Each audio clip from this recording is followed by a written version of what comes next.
Welcome to Psychedelics in the 21st Century. It's a great honor to be here to present this at the College of DuPage. My name is Bruce Sewick. I'm an adjunct faculty at College of DuPage and also Wright College. I'm the clinical supervisor of two clinical programs at a community mental health center named Leiden Family Service and Mental Health Center. I work primarily with people with severe mental illness, and this has been one of my passions since the 70s, but more recently as I watched my mother die of cancer for 7 years and everything that she went through. My master's thesis is online. If you Google my name, you'll see about 5 pages of hits on things that I've written in support of what you're about to hear. So what I'd like to do is start off with a short video that kind of puts it in perspective. This is a very recent video about what is happening. They're the drugs once associated with hippies in the 1960s. LSD, hallucinogenic mushrooms, once feared as a one-way ticket to insanity, now being discussed as real medicine to treat real problems. Well, I am a firm believer. I've seen it work in many people. Rick Doblin imagines a day when patients will be able to go to their doctor's offices for their doses of LSD or ecstasy pills. I think eventually there will be psychedelic clinics regulated by FDA with people who are specially trained to administer the psychedelics, and people will come to them for medical purposes or for rites of passage in their life or personal growth. Doblin comes with credentials. He's got a Ph.D. from Harvard in public policy and has spent years studying psychedelics. Proving that there is a convention for practically everything, researchers from around the world have come to San Jose, California to talk about psychedelic drugs. Here at the Holiday Inn, they are sharing stories about those drugs and their hope that one day they will become a regular part of medicine. Here at the conference, we found Sarah Huntley, who says she was abused emotionally and physically as a child. It made me feel worthless most of the time, and that I was a burden to that member of my family, and that I wasn't really worth that burden. She says the abuse stripped her of self-confidence. Then, as a 17-year-old high school student, she started taking the drug ecstasy, scientifically known as MDMA. MDMA, or ecstasy you see right here, was developed in the early 20th century as a possible appetite suppressant. Of course, today people use it for its hallucinogenic effects. Users say it can heighten their senses and lower their inhibitions. It seems like the color contrast is what... Now 23, Sarah says MDMA helped get her life back. Using the MDMA helped ease my sense of fear and defensiveness. They talk about being happy. Psychiatrist Michael Midhofer has never examined Sarah, but believes psychedelics hold tremendous promise. Through a study approved by the Food and Drug Administration, he's been administering MDMA to patients with post-traumatic stress disorder. As a doctor, what made you think that psychedelics could be helpful? Well, you know, we know that the treatment of PTSD involves revisiting the trauma in a therapeutic session. So our idea is that MDMA may bring people into kind of an optimal zone of arousal where they can connect with their feelings, but they aren't going to be overwhelmed by fear. For advocates, the key is matching the drug with the problem. Psilocybin, found in certain mushrooms, might be used to treat anxiety related to terminal illness. The same for LSD. It can vary according to what issues they're working with, how much denial they have, but we would like to have psychiatrists and psychotherapists have access to a whole tool chest of psychedelics that they can use at appropriate times. But some doctors question whether psychedelics are ever appropriate. Stanford psychiatrist David Spiegel says there's no scientific literature yet to back up any positive claims. The key issue in the treatments of this disorder is teaching people how to access their memories and feelings about the trauma in a controlled way. And psychedelics are anything but a controlled experience. For now, that's the mainstream medical consensus. Maybe if you get pure MDMA. But supporters here hope that over time, psychedelics will be seen less as a bad trip and more as legitimate medicine. Okay, ladies and gentlemen, I'm here to tell you the bad acid trip of the 70s is over. Psychedelics are working their way to mainstream society, and within our lifetime, we'll see it used to treat intractable diseases. This is a new time, this is a new era. Timothy Leary is dead, but not psychedelics. So I'm going to talk a little bit about the therapeutic use of psychedelics. Now, what we're talking about is we're talking about the use of psychedelics in controlled settings with somebody present, with a therapist, or somebody that acts as a guide. We are talking about the very careful, cautious use of psychedelics. Basically, what I'm going to be talking about is the early psychedelic research that took place before it stopped in the 70s, and what happened after it was resurrected in the 90s, and take us to the present time. I'm also going to talk a little bit about how that works psychotherapeutically and why it's of value to people like myself if you're working with, for example, people that have PTSD. The psychedelic research story actually hit full gear when Albert Hofmann discovered LSD in 1938. This is the seeds of what we're seeing today. Now, Dr. Hofmann worked for Sandoz, and what he was looking for was something to treat migraine headaches. And he was working with the substance, which was LSD, put it back on the shelf, no big thing, and then, as he explains it, it called to him on April 16th of 1943. And in handling the substance, LSD, some of it was absorbed through his fingertips. And of course, an hour later, he was very altered and left home on a bicycle and had quite a ride. But when the trip was over, he felt like he had been reborn. Everything was fresher, and something just happened here. So as a scientist, he was interested, and on April 19th, he intentionally ingested LSD, 250 micrograms, and this day is known as Bicycle Day, thanks to Dr. Roberts. This is the day that we honor the intentional use of psychedelics for the purpose of science. So it is a very special day, and we send out bicycle postcards in memory of Dr. Hofmann. It's one of my favorite pictures of Dr. Hofmann. He lived to be, I think it was 101, and for his 100th birthday, they threw a party for him in Switzerland, and many of the visionary artists honored him with their art. This happens to be one by Robert Venosa. Some of you may be familiar with him. So talking about some of the early research, again, as I said, it focused on LSD because that was available. Sandoz would send it out to people that were looking to do research. Up in Canada, Dr. Humphrey Osmond thought this would be something to use with alcoholics. The theory here was that if you chemically induce the delirium tremens, you could get people to stop using alcohol. The curious thing is that it wasn't the delirium tremens that worked. It was the insight that the people got under the influence. Oftentimes people stopped after one session or subsequent sessions. One of the first alcoholics to be treated in this capacity was Bill Wilson, founder of AA. It's in his book. Many people are unaware of it. Bill Wilson was a big proponent of LSD psychotherapy, but the AA board thought that he would be substituting one drug for another, not understanding that there is a difference, so it didn't happen. The next project of note was the 1962 Good Friday experiment with psilocybin. And what happened here was divinity students were given either placebo or were given psilocybin in a very charismatic chapel listening to a sermon by Dr. Martin Luther King's mentor. So what happened was they had the half that took psilocybin, along with the half that didn't, were rated by independent raters afterwards, and the conclusion was that the mystical experiences were indistinguishable from that occurs naturally. The next topic was treating alcoholics in the United States. Jensen used high doses of LSD to treat alcoholics and had very good results. Cast and Collins at the Chicago Medical School had the idea that maybe LSD would be a good analgesic, something to kill the pain of people that were dying. So they administered what we would call a heroic dose of LSD to people that were dying.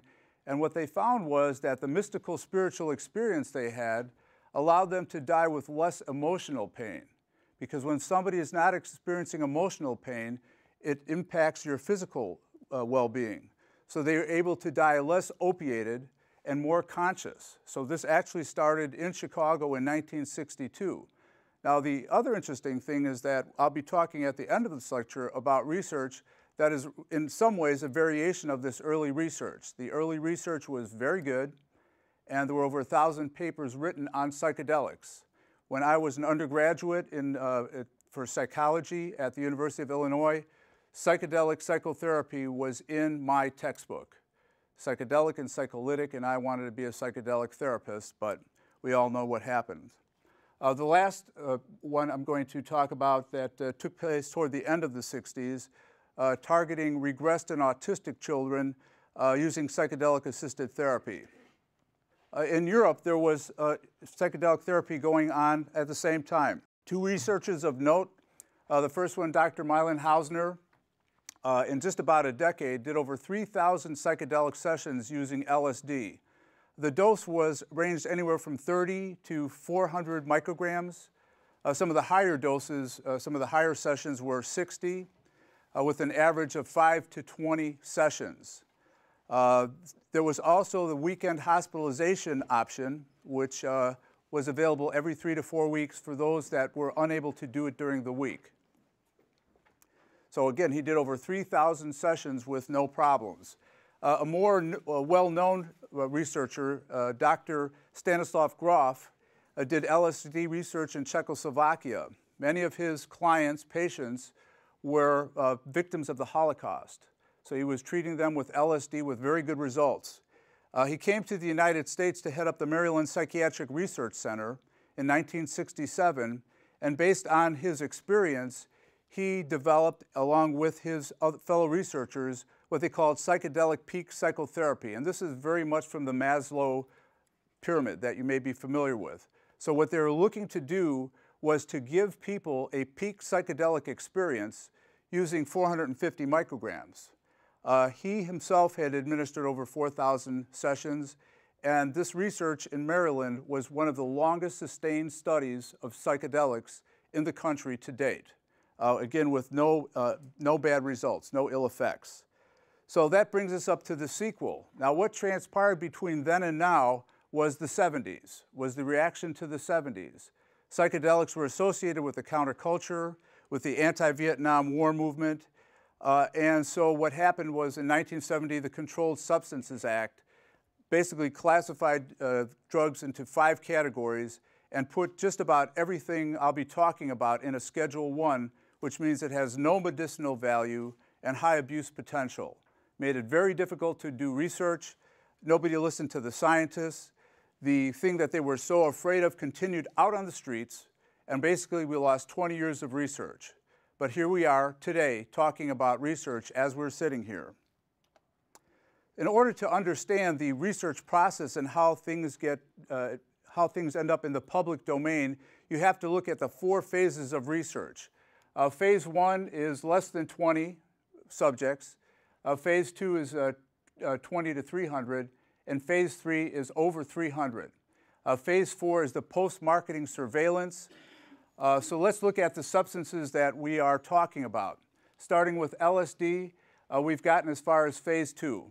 LSD still has a bad connotation in the United States. There's still fears that taking something like this will make you crazy. People ask me questions like, are you legally insane after 4 hits of LSD? Is it stored in your spinal cord? So there's a lot of myths that actually are not helpful for researchers in getting good science out on this. MDMA, we have some limited Phase 2 research going on right now in the United States and other countries. Dimethyltryptamine, which occurs naturally in your body, so you all have a Schedule I substance in your body, so you're sitting here illegally in a sense. There's no research being done on this because it's kind of short-acting, and the focus is on other chemicals. With ayahuasca and psilocybin, we are out as far as Phase 2. Now, mescaline, because of the Native American church and the fact that mescaline is used through the peyote, through using peyote as part of religious ceremonies, this is considered an intervention by the Indian Department of Human Services for alcoholism. So essentially, we're out with mescaline to the third phase here because so many hundreds of people have used it in a Native American capacity, and this is protected by the Religious Freedom Act, along with ayahuasca. So we have support for the religious supervised use of this substance. Ketamine, because it is a Schedule II, so it is the only drug on this list that is not a Schedule I. Because it is a Schedule II, we're as far out as phase 4 as far as research. Now, ibogaine is a drug that occurs in equatorial Africa. This is something that's used for rite of passage by the natives. And there was a gentleman named Howard Lotsoff that discovered in his attempt to get high that when he took it, it stopped his heroin withdrawal. He was a heroin addict. And it also gave him the psychedelic journey that was kind of a biographical replay of his life, and he stopped using heroin. So this initiated a period of research on ibogaine. So we've gotten out as far as phase 2. But I mean, imagine a drug that a heroin addict could take that would reduce or eliminate the withdrawal symptoms while giving you insight biographically, like watching a movie on your eyelids about your life to see how you got to where you're at. In marijuana, we're in phase 2. So the resurrection of the resurgence of psychedelic research actually started in 1991 with Dr. Rick Strassman. Dr. Rick Strassman used a very short-acting, powerful psychedelic called dimethyltryptamine. And this is something that you use and you are at baseline within an hour. And what he was able to demonstrate, no questions, was that you could administer a very short, powerful acting psychedelic and there were no ill effects from it. So this opened the doors to the rest of the research, starting with Charles Grob, who worked with MDMA and demonstrated that you can use MDMA in a controlled setting. And so his research impacts where we're at today. Deborah Mash was using ibogaine to treat heroin addicts. Krupitsky used ketamine-assisted therapy in targeted alcoholics and people that had heroin addiction. In 2001, Francisco Moreno used psilocybin in the treatment of OCD. Now, the curious thing about this is it wasn't the chemical that was able to help people that had obsessive-compulsive disorder, but it was the insight they gained while under an altered state that made it possible for them to reduce their symptoms. And finally, in 2006, Carlos Zarate utilized ketamine to treat depression. Now, ketamine has been in the news lately, and it is associated with a quick way to treat depression. And Dr. Cozzi might talk about that a bit if you have any questions.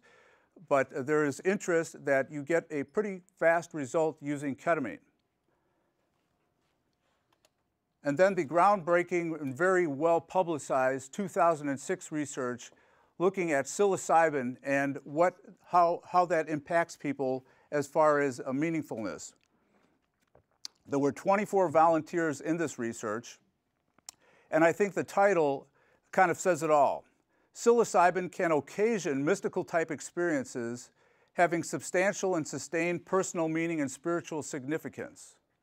So what you see here is that over 50% of the people rated this experience as amongst the top 5 in their lives.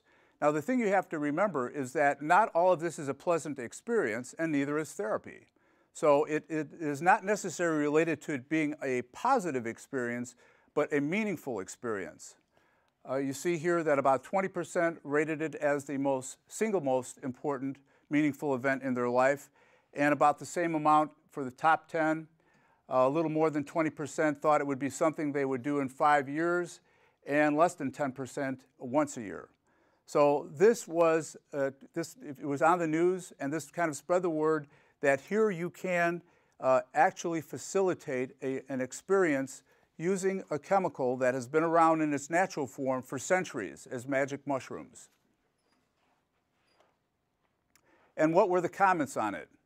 One of the researchers, Griffith, concluded that we are biologically wired for this. This is a normal phenomenon. We are set up to have these experiences, so the fact that we can facilitate them chemically is not unusual and not unnatural. Dave Nichols, who is a chemist making much of the research chemicals, likened psilocybin experiences to that spontaneously occurring mystical states.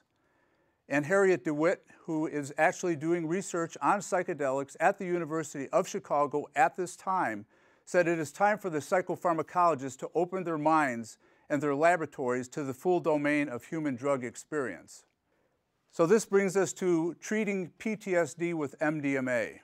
As somebody that makes a living treating people with chronic mental illness, there is no good medicine to give anybody with PTSD. You can give them something to help with the depression, but it doesn't take care of the fact that the flight or fight response is elevated, that people have trouble sleeping, and there's no good medicine for it. Now, some of the characteristics of MDMA, which I will be talking about, is very helpful when you have PTSD. So Mike Midhofer, you saw him in the video, started doing the research along with his wife, who is a psychiatric nurse, in their office in Charleston, South Carolina. Also, Peter Owen did similar research in Switzerland.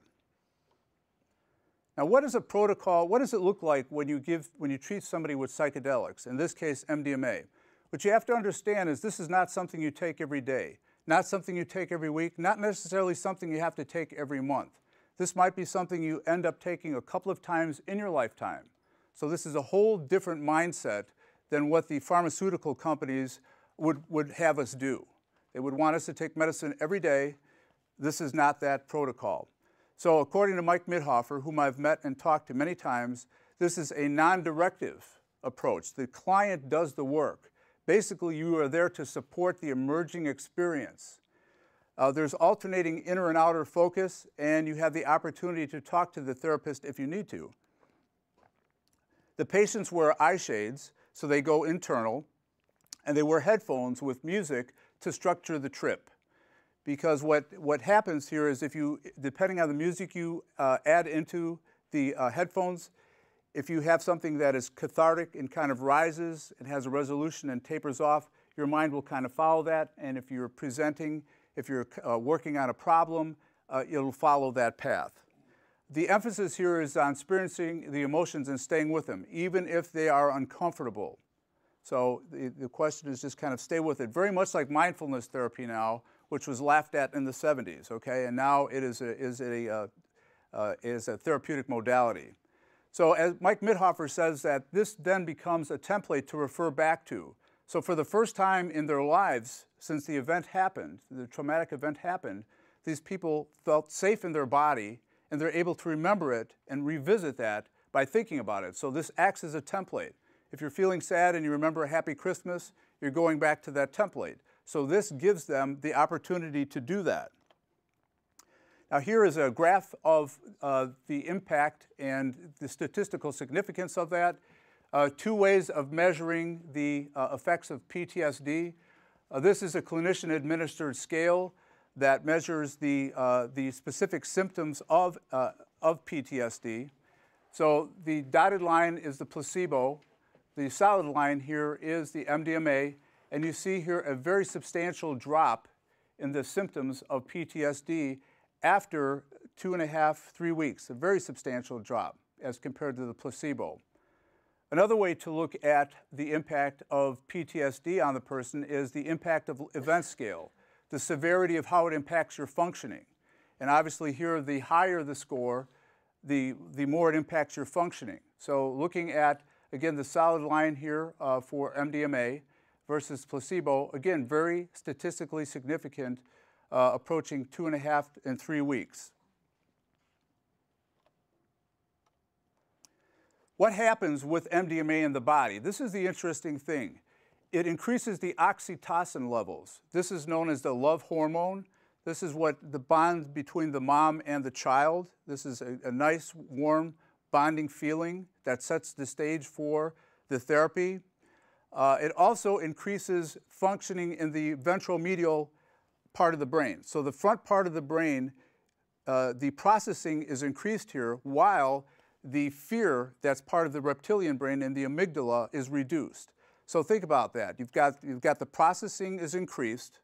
You've got the fear response decreased. This is, from a therapist standpoint, the perfect place for the client to be in his mind state. And while this is happening, there's also norepinephrine released and some of the circulating cortisol levels. Now, why is this important? It can help reduce the fear response. Norepinephrine is very involved in learning. So because this is present, whatever the client learns could potentially be catalyzed because norepinephrine is there. So again, from a standpoint of therapy, this is a nice adjunct. And by the way, when this came out, it was used in therapy for a good 10 years, and then it got out in the street and is now a Schedule 1. LSD, as I said, it's not being used in the United States because of some of the bad associations, but that doesn't stop us from doing research in other parts of the world. So what we've learned now is that if we can't do the research in the United States, there's other countries that will host the research. And let me tell you something, and Dr. Cozzi can speak to this as somebody that actually does the research. It's very tight, is very strict, is very regulated. You're talking about safes, counting, bulletproof glass, etc. Rick Doblin is working on getting MDMA set up in Canada. They have to have bulletproof glass, safes. I mean, it's incredible. So the research is not the way it got to be when Timothy Leary and his band were around. So the research using LSD took place in Switzerland, and again, it targeted the end-stage cancer and other life-threatening illnesses. Now remember, this started in Chicago in 1962. So here we are in 2012, many decades later, basically validating something that showed many years ago, many decades ago. And as I said before, the FDA will accept the results of the Swiss pilot study. The hope is to be able to actually do LSD research in the United States based on the results of this. Rick Doblin says, this is the culmination of the first phase of the psychedelic renaissance. So we've closed the second chapter of the psychedelic renaissance, and now we're in chapter 3. So as I said earlier when I introduced myself and my colleagues, you will see one of these drugs, psilocybin or MDMA, used in a prescribed setting, in a clinic setting, for prescribed afflictions. Other research using psilocybin on people with cancer. This took place at Harbor UCLA, funded by the Hefter Research Institute in the United States. The researcher here was the Charles Grove that I had talked about earlier. The target here is the people with terminal cancer. It's used to relieve anxiety and depression and physical pain. Again, much like the LSD was used and found out in 1962. The focus here is on a good death, which is pretty incredible when you think about it, because a lot of people die in a very artificial setting with tubes, and not a good way to exit, okay? By allowing somebody to take a trip and kind of get some insight and then to come back to baseline, oftentimes this changes their perspective, significantly reduces fear of death and their anxiety. And then the family is allowed to come in at the end there and help process. So this is a good thing. What did this research show? Basically, it showed that it is very safe, both psychologically and psychiatrically, to administer psilocybin in a controlled setting. There were no clinically significant adverse effects with psilocybin, and there was a reduction of anxiety in 1 to 3 months with an improvement of mood that persisted and reached significance at 6 months. So imagine, even with this limited use of psilocybin, you've got improvement that reached up to 6 months, which is pretty profound when you think of the protocol of pharmacology these days. This research is going on as we speak. This is interesting because it focuses on the early stage cancer patients. We've talked about people that were terminally ill. Now it's moving toward people that got the cancer diagnosis and processing from that point on. Again, the focus is on spiritual experience facilitated by psilocybin. And the outcome measures here are the measure of a mystical spiritual experience, also the quality of life, anxiety and depression, which is a side effect of dying, attitude about death, and the use of pain medication. And while this is taking place, the blood markers of stress immune function are measured to see if indeed getting a mystical experience, chemical or otherwise, boosts the immune function, because this would be a good thing to know if you're in a terminal illness or if you want to boost your immune system. The research also extends to using it to help people quit smoking, using it as an adjunct to cognitive behavioral treatment. So using psilocybin as an adjunct to therapy directed to people that want to stop smoking. This was recently started, I believe it was last year, at the New York University, looking at psilocybin. This is funded by the Hefter Research Institute here. It was estimated to be completed. It's not yet. What I've come to find out is most curious is the biggest problem when I've talked to the psychedelic researchers in psychedelic research is getting participants. It is hard for them to actually get people to participate in it because of the myths and the misinformation that have been generated about psychedelics. So they actually have a hard time getting participants. And whenever I've run into them, I say, hey, if you know anybody that is interested in taking part in the research, please send them my way. So here, the anxiety is the main outcome variable. Most of the subjects here are hallucinogen naive. So they are people that have not taken these substances, these chemicals. And again, we're looking at depression. We're looking at any reduction in pain, quality of life, any spiritual measures, and attitude toward disease progression and death. So this is the focus. So what are some of the anecdotal results? Because this is nowhere near completion. All subjects have experienced a clinical improvement in their condition and reported a reduction and resolution of death anxiety. Again, this is a good death. This is a good way to die. You know, you don't go out fighting, you go out peacefully. Reduction in overall anxiety, depression, and also, not surprisingly, increased spiritual practices and improvements in the existential meaning of life. It makes the present moment more fulfilling. You're more in the present moment. I thought you would enjoy seeing, this is the advertisement for typical research. This is from the Johns Hopkins School of Medicine, looking for people committed to spiritual development that are willing to use psilocybin in addition to other spiritual practices. They refer to the entheogen psilocybin as a psychoactive substance found in mushrooms and used as a sacrament in some cultures. When we use the word entheogens, this is the religious and very determined use of psychedelics. It's not recreational use. So that term, entheogen, means the God within. So people that read this and understood what this was talking about got the idea of what this was.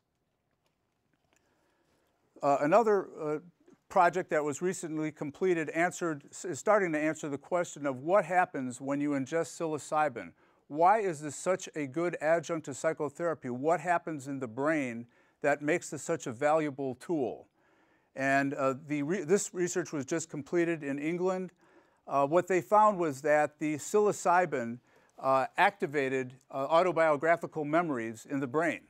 So, and some of these were conscious, obviously unconscious. So what you're getting is memories that maybe were repressed, something that you, for defense mechanisms, you weren't thinking about it. So this is, what this implies is it could be used as a tool to facilitate the recall of memories. And then the hope is that because of the state that you're in, because of the feeling that you have, you can reverse some of the negative cognitive biases. So this is kind of from learning theory, state-dependent learning, if you guys remember that. If not, teach a class on behavior modification. Some proposed psychedelic research that is being worked on is working on PTSD again in Canada. MAPS is working on this protocol. They basically have gained conditional approval and are waiting for the final nod in order to initiate this. And also, MAPS is looking to develop a protocol for research on adult people with Asperger's syndrome. Now, if you remember what I told you about the characteristics of MDMA, this could lend itself to people that have Asperger's syndrome, which is part of the autistic spectrum. These are patients, clients that have problems feeling empathy towards other people.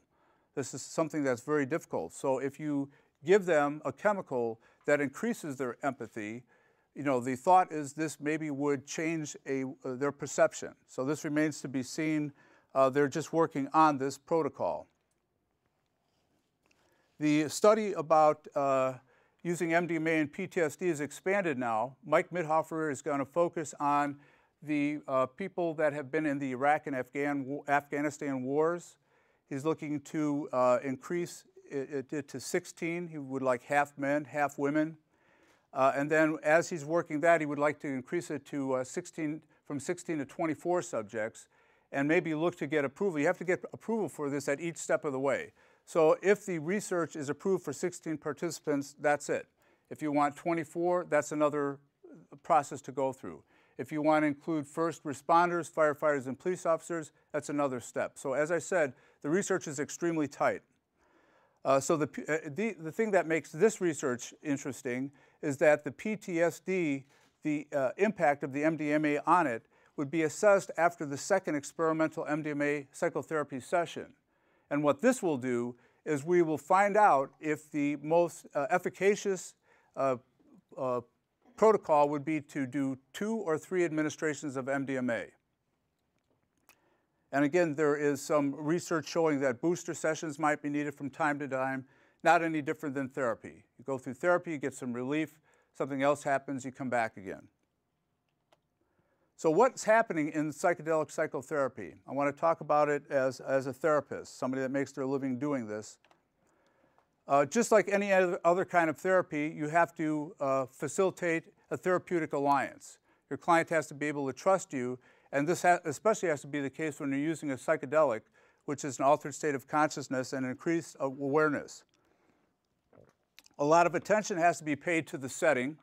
The settings are something that might resemble a small living room. They're usually a comfortable couch, some rugs, flowers, paintings, nice music. So it's not a severe, stark hospital setting, which it does not. The one thing we learned from the 60s and the 70s, it's all about set and setting, what your mind state is and what the setting is of the place that you are doing this. And then you ingest, after educating the client, the psychedelic substance. Now, Sasha Shulgin, whom I've had the honor to meet when I went to a psychedelic conference in San Jose, at that time said there were over 300 synthetic psychedelic compounds out there being used. Now, imagine a time where you would be able to choose the substance based on what's presenting. So this is something out in the future. That's why everybody's been very careful how we've gone about this, having learned how research could get shut down as it did in the 70s. So you choose the psychedelic, and then the dose, which usually is chosen based on your weight or what you're looking to get. Sometimes the stronger doses are needed to kind of break down some of the resistance. And then what happens? The psychedelic is administered, and there is a vast change in perception, and all of a sudden you're looking at things a lot differently, and you have the book Psychedelic Medicine. Dr. Roberts' colleague there, Winkleman, talks about psychedelics as psychointegrators. Your brain talks to itself. And the various parts of the brain talk to it. It's functioning very well. It's in a flow mode. So the vast changes in perception could result in psychological insight. And the hope here is that psychedelics can act as a catalyst for change. This is something that happens very quickly. It can happen very quickly. It can happen in one session. When this first came out in the 60s and the 50s, the psychiatric community was very threatened by this. They would like for psychotherapy to go on for the rest of your life, and here was something where people got enough insight that oftentimes they only needed a couple of sessions, and they were able to move on. So this is very threatening to the community. So after you get the insight, then you have to integrate it. You have to make meaning of the experience, especially if you've never had an experience like this before. And then finally, the implementation of it. Just like therapy, and as we say in behavior modification, generalizing for my students that are in my BMod class, okay? So you're looking to generalize what you learned under the influence in your life to make it meaningful. And as I said earlier, there's some anecdotal evidence that booster sessions may be needed to maintain therapeutic gains. I think Houston Smith said it best when he talked about, in the end, it's altered traits, not altered states that matter. So we're not looking just to alter consciousness, but we're looking for the vast change in perception to also your personality traits. So basically, in summary, we've looked at the early psychedelic research prior to it being, everything being put into Schedule I up until 1970. The sequel, Part 1 and Part 2, the initial research in the early 90s, and I've talked about research that's continuing to this day. And then what happens in psychedelic therapy. It's basically psychotherapy with therapeutic output. So it's important to expand and continue research. One of the things that came out anecdotally, and I had been talking to some of the people at COD about this, is for people that have cluster headaches, serotonergic hallucinogens, those hallucinogens, psychedelics that are very similar to the serotonin molecule, stop cluster headaches. The president of Cluster Busters lives in Lombard. His name is Bob Wold. And what he does is he takes a subthreshold dose of a serotonergic hallucinogen twice a year on New Year's Eve and the 4th of July, and he has no cluster headaches. So they're also working on a non-psychoactive version of this called 50 LSD bromo, I believe. Thank you.